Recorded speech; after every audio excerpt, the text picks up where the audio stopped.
O vírus do HIV foi reconhecido em meados de 1981 nos Estados Unidos, a partir da identificação de um número elevado de pacientes adultos do sexo masculino, homossexuais e moradores de São Francisco, Nova York. Nessa época, não se sabia ao certo o que era a doença e o que ela causava, apenas que ela era transmissível e infecciosa. Por conta disso, ela causou pânico nas pessoas e assim surgiu o estigma da doença, que é altamente relacionado à promiscuidade e à homossexualidade. E até os dias de hoje, isso permanece como um conceito pré-estabelecido. A teoria crítica da sociedade é uma abordagem teórica que, contrapondo-se à teoria tradicional, busca unir teórica e prática. Neste sentido, visa oferecer um comportamento crítico nos confrontos com a ciência e a cultura, apresentando uma proposta política de reorganização da sociedade. Escolhemos esse método etnográfico para trabalhar com o grupo de estigmatizados sendo portadores de HIV, pois é um método no qual não nos colocamos em posição de superioridade por sermos entrevistadores, os deixando mais confortáveis. Além disso, ele nos permite ser parciais, podendo utilizar algumas técnicas do nosso curso em Publicidade e Propaganda. Como comunicólogos, temos o dever de informar e, assim com a crítica, fazer o público refletir sobre esse grupo que é altamente estigmatizado em nossa sociedade, quebrando algumas barreiras do preconceito. Entrevistamos alguns alunos da SPM, 3 soros positivos e um médico infectologista. Qual a diferença entre HIV e AIDS? Não, eu achava que era a mesma coisa, mas eu falou que a diferença, acho que não. Não. Se você fosse soro positivo, você esconderia ou falaria abertamente sobre? Não, acho uma coisa que só se eu tivesse saberia, mas eu acho, falando que eu esconderia um pouco. Provavelmente falei abertamente, mas seria uma passagem muito difícil. Com certeza, sim, para parceiros, eu contaria. Mas de resto, eu não sei.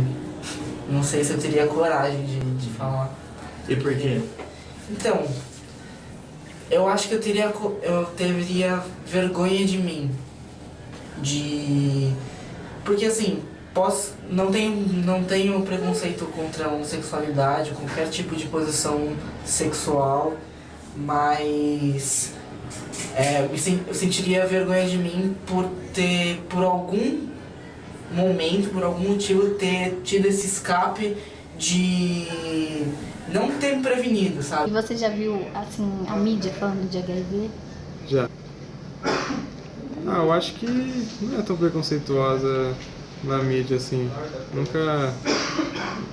Não vejo mais gente falando mal, assim, ou zoando quem tem HIV. Atualmente eu acho que eles têm não é uma visibilidade grande, né? Eles não dão tanta visibilidade pra isso. Existe um documentário ou outro, um Globo Repórter ou outro sobre isso. Mas não é uma coisa que é enfatizada, não existe um consentimento da mídia com relação a isso. O que eu percebo é que a mídia, ela divulga de uma forma escassa, de uma forma que simplesmente, eu vou fazer, mas ela não passa exatamente para conscientizar, ela simplesmente faz porque ela, sei lá, sente o dever de fazer, não sei. Ouviu falar de PrEP e PEP? Não. Você acredita que as pessoas hoje em dia são bem conscientizadas sobre a doença ou falta de informação? Não, falta bastante informação. Eu acho que tem informação, mas como eu disse, eu não acho que ela não é bem divulgada. Imagina, na década de 90, o cara tinha uma doença que estava acabando com a imunidade dele e o remédio que tratava a doença, para ele não morrer daquela doença, deixava ele deformado, com diarreia, vomitando. Então a gente está numa geração muito melhor de tratar HIV hoje em dia. Ficou tecnicamente muito mais fácil do que era na década de 90. Existem alguns antirretrovirais que causam o aumento das gorduras do sangue, colesterol, triglicérides, essa coisa. O que é um problema, porque a presença do HIV no nosso corpo também pode causar um aumento das gorduras no sangue. Existem estudos de acompanhamento de pessoas portadoras de HIV por bastante tempo que já conseguem demonstrar que uma pessoa, hoje em dia, que vive com HIV, se comparada com uma pessoa da mesma idade, da mesma etnia, com os mesmos hábitos de vida, com a mesma alimentação, com a mesma frequência de atividade física que ela tem, se acompanhados esses dois, um soro positivo e um soro negativo, o soro positivo ele vive mais tempo, ele tem uma expectativa de vida maior do que aquele que não tem HIV. A presença do vírus no corpo da pessoa faz com que a imunidade dessa pessoa reaja contra o vírus. Essa reação da nossa imunidade à presença de qualquer vírus, bactéria que esteja atacando a gente, é chamada de inflamação. No caso do HIV, uma vez que o HIV não é curável e a pessoa pega o vírus e o vírus vai ficar para sempre lá, eu diria que essa inflamação contra o vírus, ela é eterna. E essa é a ideia que você tem que ter na cabeça em relação ao cara que tem HIV. Gasta o seu corpo mais precocemente do que aquele cara que não tem HIV, devido à inflamação que o vírus causa no corpo dele. Que doenças ele pode desenvolver? São doenças que a gente chama de degenerativas, doenças relacionadas ao envelhecer do corpo. Pense que o vírus apenas, quando está indetectável a carga viral, ele não está se multiplicando. Ele está lá, paradinho, sem se multiplicar, mas presente. Entre ele pegar HIV e ter a imunidade tão baixa a ponto de começar a desenvolver doenças oportunistas, isso vai demorar na maior parte das vezes uns 8 anos. Então a pessoa, se não fizer nenhum exame no meio desse caminho, ele vai ficar por 8, 9 anos com o vírus multiplicando, circulando no sangue, se espalhando, se escondendo em tudo que é buraquinho do nosso corpo, sem ter sintoma nenhum, passando o seu vírus para frente, transmitindo, sem saber que tem HIV, e só vai descobrir que tem HIV quando a imunidade está bem baixinha, e aí ele vai começar a tomar remédio num momento super tardio. Chega nesse ponto aquele cara que deu errado, ele não foi buscar, apesar de ter tido no passado exposição de risco de pegar HIV. Ou essa pessoa deu errado porque ele tinha feito o diagnóstico em algum momento, ele fez uma sorologia que veio positiva, e em vez de se tratar e de buscar acompanhamento e tratamento e zerar a carga viral, ele fingiu que não era com ele. Um terço mais ou menos, entre um terço e um quarto das pessoas que descobrem que tem HIV no Brasil, descobrindo que tem HIV já com a imunidade bem baixinha, já na fase de imunodeficiência com doença oportunista. Muitos deles já sabiam que tinham HIV e não buscaram. O mesmo estigma que faz uma pessoa ter dificuldade para contar para a namorada que tem HIV é o estigma que faz a pessoa que descobriu que tem HIV fugir do tratamento, fugir. Mesmo estigma. Homossexualidade reprimida é uma coisa que torna a pessoa vulnerável, porque tira dela o poder de negociação, de prevenção. Então, você não ter campanhas direcionadas para grupos mais vulneráveis, onde a epidemia está, faz com que esses grupos continuem vulneráveis. O número de pessoas com HIV no Brasil hoje é de 781 mil pessoas. A gente ainda tem 40 mil novos casos de HIV todos os anos no Brasil. 2 milhões de novos casos todos os anos no mundo. Se você tiver cada vez mais camisinhas sendo distribuídas, se você tiver, por exemplo, estratégias mais modernas que usam antirretrovirais de prevenção, como PEP, profilaxia pós-exposição, ou PrEP, profilaxia pré-exposição, difundidas na rede pública, isso tudo junto, associado ao tratar quem já tem HIV, zerando a carga viral, você faz com que a pessoa não transmita mais o seu vírus, e te dá o nome de prevenção combinada. PrEP é uma estratégia de prevenção do HIV, que consiste no uso diário de terapia de antirretrovirais por pessoas que não têm HIV, para não pegar HIV. Que diz que se uma pessoa teve uma exposição de risco consentida, não violenta sexual, ela pode buscar no SUS um esquema que ela toma por 28 dias para não pegar HIV, desde que ele esteja iniciado até 72 horas depois da exposição. E se eu diminuir essa janela? De tal maneira que no momento em que eu me exponho ao HIV, que eu transo sem camisinha, por exemplo, eu já tinha remédio circulando no sangue. Será que a proteção seria tão boa assim? A isso se deu o nome de PrEP. A PrEP virou um sucesso no mundo. Para grupos-chave, seria importante utilizar alguma estratégia adicional, são aquelas pessoas que têm uma vulnerabilidade aumentada de se infectar pelo HIV, uma chance aumentada da pessoa se infectar. Profissionais do sexo, usuários de droga, população privada de liberdade e mulheres transexuais. Se você toma um comprimido de Truvada por dia, com boa adesão, você não pega HIV. Que eu estava na cama com a moça, eu olhava de um lado, eu via um criado mudo com 2 camisinhas. Do outro lado, eu via o criado mudo, 2 camisinhas. Eu pensava, e se pegar? Se pegar, foda-se. Foi em 1995 ou 94, eu não lembro direito. Você está com AIDS e tem 6 meses de vida pela frente. Foi assim que eu recebi a notícia. Teve uma época que era raro o dia que eu não participasse de um funeral e eu sempre ficava me perguntando como será a minha vez. Eu acho que foi o primeiro teste que as enfermeiras realizaram na vida dela, porque elas ficaram todas enroladas, não sabiam abrir a caixinha, enfim. E aí demorou 20 minutos para minha vida mudar, porque havia o tempo que o teste leva, né, para eles saberem se foi positivo ou não. Fiz o primeiro teste, esperei 20 minutos, a moça me chamou para refazer, porque normalmente quando o primeiro dá positivo, eles refazem, para não ter margem de erro. E me chamaram novamente, me furaram de novo e fizeram mais uma vez o teste e acabou que deu realmente positivo. O mais difícil é que elas não tinham muito preparo para dar uma notícia dessa para uma pessoa.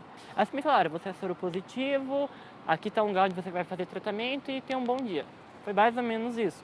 Eu tomei um café, sentei na frente do computador, tinha uns trabalhos para fazer, falei, antes eu vou checar os resultados do exame. E apareceu reagente. E a resposta que sai é reagente. Aí eu fiquei morrendo de medo.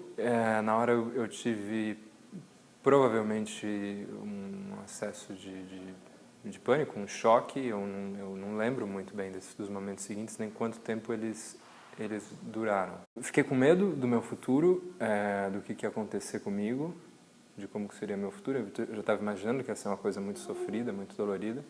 Eu comecei a emagrecer muito. Toda vez que eu visitava minha mãe, ela achava que eu não percebia, mas eu percebia que ela ia chorar no canto, porque eu estava emagrecendo muito. As pessoas comentavam. E eu não estava emagrecendo por causa do vírus, eu estava emagrecendo por causa desse tratamento. Eu sabia que podia trocar. Eu aprendi que podia trocar e que existem 24, 25 outras combinações e que quando uma te faz tão mal, inclusive aquela que era uma das combinações mais antigas que aquele médico estava me receitando, sabe-se lá por qual razão, você pode trocar, e tem outras. E ele trocou e eu melhorei, em 24 horas eu já estava ótimo, eu comecei a voltar a comer, comecei a ficar bem novamente. Eu nunca entendi, até pouco tempo atrás, eu nunca tinha entendido por que esse médico tinha me mantido nesse coquetel sem me dizer que eu poderia mudar de coquetel, sem dizer que eu poderia viver bem, que eu poderia comer de tudo, que eu poderia ter uma vida completamente natural. Tem aquele estigma que a sociedade cria em cima de você, aquela coisa de as pessoas não vão mais apertar minha mão, de não vão me abraçar, não vão mais poder ter um relacionamento. Então, é uma série de coisas que vai mudando você de pouquinho em pouquinho, que se você não percebe, você acaba entrando num caminho sem volta e acaba fazendo algumas besteiras, como eu tentei fazer alguns dias atrás. Sofri muito preconceito. Fui chamado na região onde eu era DJ, eles descobriram de lixo aidético, né? Lixo aidético. Sai daqui, lixo aidético, né? Doeu muito, entendeu? Doeu muito. Hoje não dói mais. Hoje eu ando, você pode ver que no chapéu aqui, eu ando no metrô, em toda parte, é público. Eu sou portador de HIV. A médica falou para ela, não quis correr o risco de transar sem camisinha e contrair o HIV? Agora aguenta. Então, o HIV ele tem um pouco dessa, ainda tem um pouco dessa atmosfera, desse estigma de culpa, né? Você não fez algo que era tão fácil fazer para prevenir, como colocar uma camisinha, então você se contaminou e agora? Você quer que seja fácil? Você quer que seja isso? Mas é preconceito velado. São aquelas pessoas que dizem que não tem, mas você vê nitidamente que ela tem. São pessoas que às vezes não apertam a sua mão, que não bebe água no mesmo copo que você toma. Eu já ouvi, uma vez eu peguei uma roupa emprestada de um colega e o colega pegou a roupa de volta e eu descobri umas semanas, uns meses depois que ele tinha colocado fogo na roupa. A menina no passado que falou, tá bom. Minha namorada, eu contei pra ela e ela falou pra mim que não tinha problema nenhum. E ela ficou quieta e no dia seguinte a gente acordou, saímos fumar um pouco e aí ela sentou e falou, olha, sabe, isso foi antes da gente começar a namorar, né? Ela falou, sabe uma coisa? O fato de você ter HIV te torna ainda mais interessante. O maior sofrimento que o HIV pode trazer para um ser humano é a ignorância. Porque a pessoa não sabe, não procura saber e te julga por uma coisa que ela acha que é certa. Como é que foi esse processo de aceitação, assim? Você ainda tá nesse processo? Então, eu acho que eu ainda estou no processo. Por quê? Quando eu descobri, lógico, foi bem mais tenso do que é hoje, porque eu tive um começo de depressão, não queria sair da cama, eu só chorava, eu não queria comer, eu não queria fazer nada. Eu quebrei todos os espelhos da minha casa, porque eu não me aguentava olhar no espelho, eu tinha nojo de mim, toda vez que eu ia tomar banho eu me machucava, passando esponja no corpo. Então, o começo é sempre mais difícil do que o restante. Depois que você toma aquele choque, que você sofre as pitangas, você só percebe que você tem duas escolhas. Ou você segue a sua vida com um tratamento, tentando ter a melhor qualidade de vida que você puder, ou você senta, chora e morre. Tá vendo que não é bem por aí, que você pode sim ter uma vida normal, que você pode sim conviver com outras pessoas, que você pode sim ter um relacionamento, e entre outras séries de coisas que qualquer pessoa pode fazer. A única diferença é que eu sou uma pessoa que é soropositiva e que tem consciência disso. Por exemplo, a alteração da função renal, o rim pode dar uma alteradinha por causa do outro remédio, e isso é uma coisa que no exame de controle vai ser verificado. Por isso que tomar terapia antirretroviral não é uma coisa que o médico prescreve e você passa o resto da sua vida tomando sem nunca mais voltar. Tem que ter um controle para ver se o remédio não está fazendo mal, por exemplo, para o rim dele. O principal efeito colateral que a gente encontra é aquele associado ao efavirenz, que é a terceira droga, que é um efeito colateral neuropsiquiátrico, assim, dá uma tonturinha, a pessoa fica meio grogue depois que toma. Eu sofro de uma coisa chamada neuropatia periférica.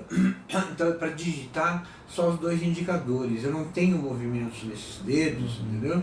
E a minha neurologista falou que um dia a dor vai parar. Mas aí os nervos estarão todos mortos e eu terei muita dificuldade para fazer as coisas. Eu conheci uma moça, era uma época que eu estava morando no Redondo, eu buscava garotas de programa, né? Tomava todas as precauções e não contava, né? Até que teve uma que passou a frequentar a minha casa e já não vinha mais por dinheiro, né? Ela acabava à noite, ela vinha, abria a porta e entrava. Até que um dia ela falou, eu quero morar com você. Eu acho que eu amo você. Eu falei, você me ama? Falei, senta aí, né? Contei a história, ela ficou abaladíssima, saiu, disse que precisava arejar a cabeça, não voltou nem para buscar as coisas dela que estavam lá. Nem isso. Entendeu? Isso porque ela me amava. Já pensou se não amasse? Eu já ouvi da boca de pessoas falarem, bem feito, você é gay, pegou essa doença porque você é viado. A mídia, ela estereotipa muito, muito. De uma forma que chega a ser até cruel com as pessoas não soropositivas, porque não é bem por aí.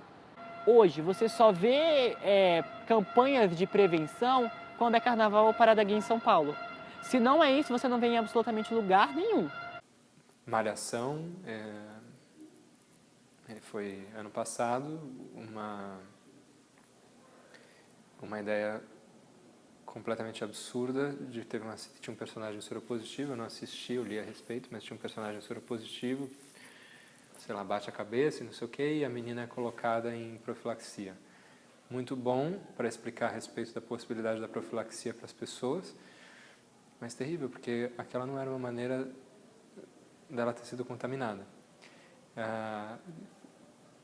Tanto foi a insistência dos ativistas e das ONGs, que eles colocaram no capítulo seguinte, eles fizeram meia-culpa e colocaram uma médica mesmo, infectologista, explicando que ela não teria contraído HIV naquela situação e que a profilaxia tinha sido uma medida de segurança extra para que ela se sentisse melhor. É muito fácil você confundir o medo do HIV do medo de quem tem HIV. Teve uma campanha de prevenção feita pela AIDS, que é uma organização francesa que cuida das campanhas de prevenção na França, e eles fizeram uma das campanhas em que eles colocavam embaixo de um texto: quando você transa sem camisinha, você transa com perigo, e a imagem era de uma pessoa transando com um escorpião ou recebendo sexo oral de uma aranha gigante.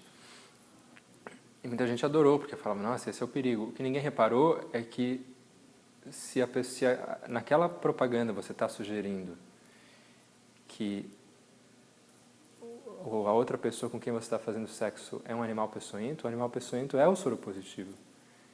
E essa campanha ficou anos com um animal peçonhento ocupando o lugar do soro positivo, né? E como se isso fosse natural, como se isso fosse de se esperar, como se quando você contrai HIV você deve esperar que as pessoas tenham medo de você, tenham medo de se relacionar com você.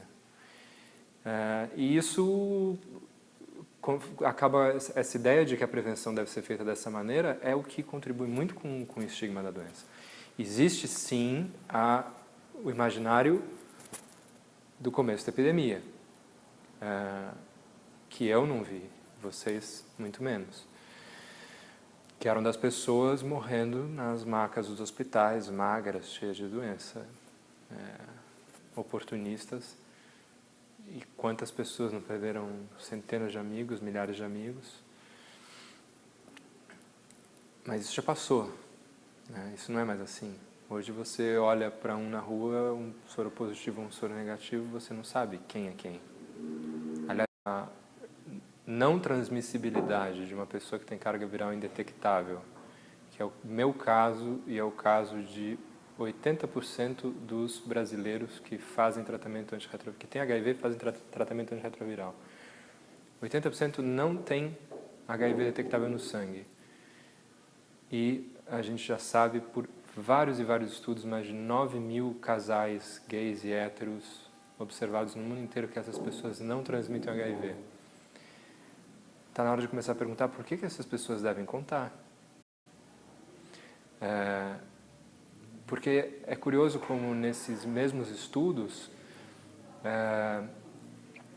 quando você observa um casal, soro discordante ou soro diferente, quando um dos parceiros tem o HIV e o outro não, é interessante ver, inclusive, como o estigma está aí também, porque muitos estudos, muitas cientistas olharam para a conclusão do estudo só por um viés, que é o viés, então, estamos vendo que os soropositivos que fazem tratamentos indetectáveis não transmitem.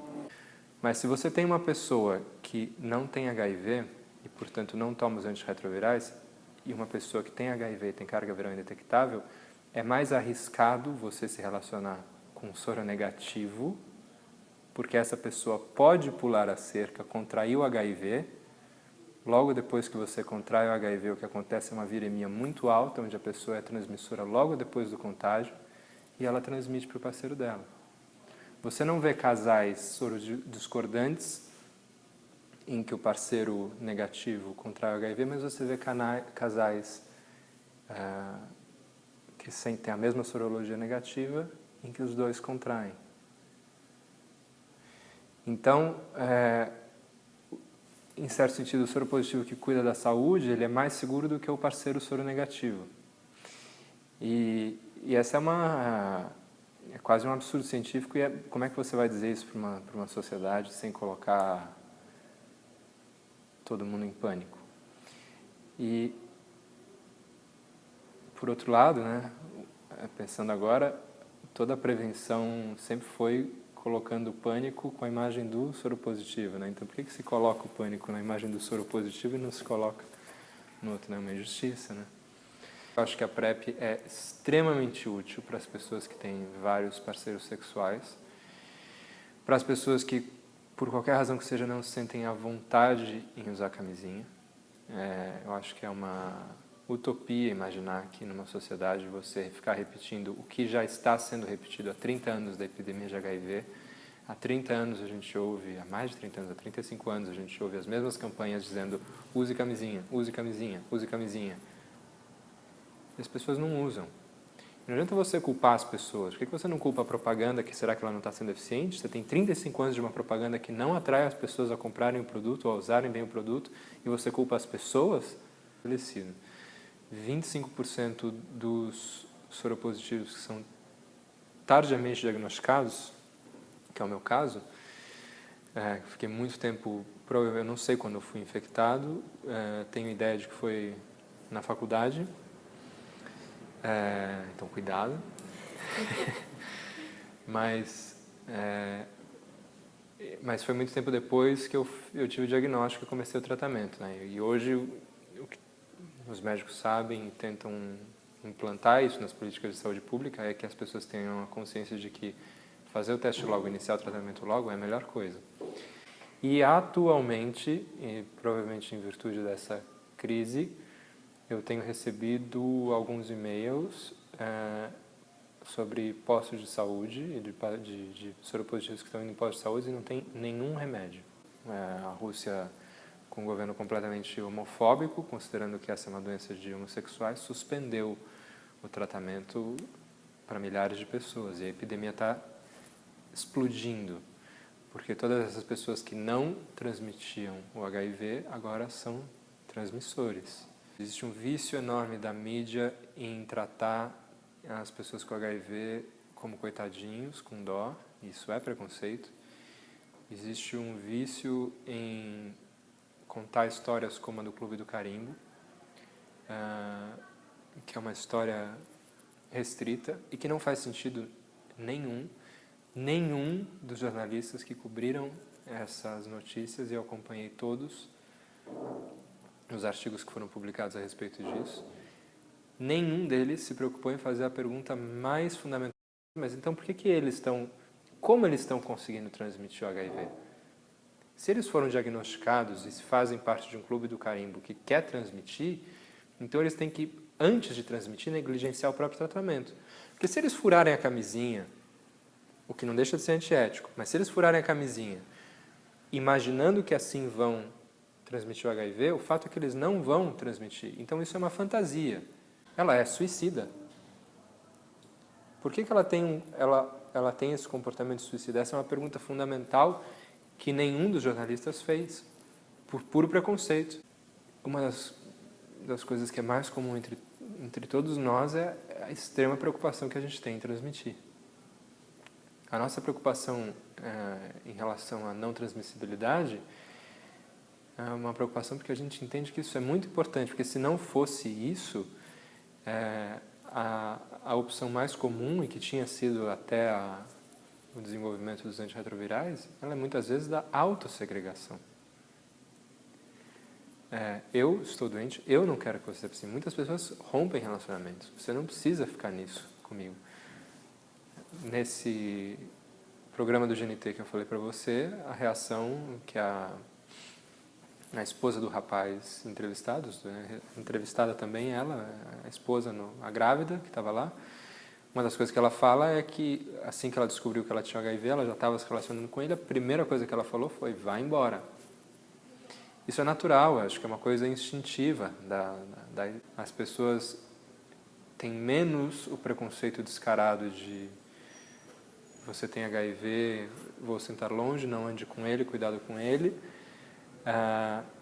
mas ainda tem essa ideia do coitadinho. Falta informação clara, entendeu? Falta informação clara, tem campanha de camisinha, cadê a campanha da PEP?